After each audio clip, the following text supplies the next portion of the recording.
ഈശോയിൽ സ്നേഹം നിറഞ്ഞവരെ, സർവശക്തനായ രാജാതിരാജനായ ദൈവം ഭൂമിയിൽ വന്ന് പിറന്നപ്പോൾ അവനൊരു കുടുംബത്തിലേക്കാണ് വന്നത്.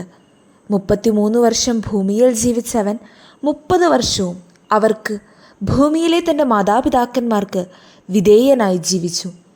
പിന്നെ അവൻ അവരോടൊപ്പം പുറപ്പെട്ട് നസ്രത്തിൽ വന്ന് അവർക്ക് വിധേയനായി ജീവിച്ചുവെന്ന് ലൂക്ക 2:51 നാം വായിക്കുന്നു. നാം ഈ ഭൂമിയിലായിരിക്കുമ്പോൾ കാണപ്പെടുന്ന ദൈവമായി നമ്മുടെ കൂടെയുള്ളവരാണ് നമ്മുടെ മാതാപിതാക്കന്മാർ. അവരുണ്ടായിരുന്നത് കൊണ്ടാണ് നമ്മൾ ഭൂമിയിലേക്ക് വന്നത് തന്നെ. നിന്റെ ദൈവമായ കർത്താവ് തരുന്ന രാജ്യത്ത് നീ ദീർഘകാലം ജീവിച്ചിരിക്കേണ്ടതിന് നിന്റെ പിതാവിനെയും മാതാവിനെയും ബഹുമാനിക്കുക. പുറപ്പാട് 20:12. ബൈബിളിൽ ഉടനീളം നോക്കിയാൽ വാഗ്ദാനത്തോടു കൂടിയുള്ള ഏക കൽപ്പന ഇതുമാത്രമാണ്.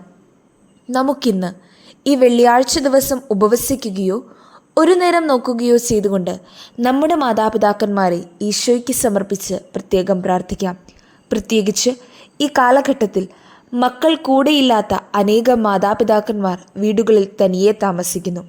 അവരെയും നമ്മുടെ പ്രാർത്ഥനകളിൽ ഓർക്കാം.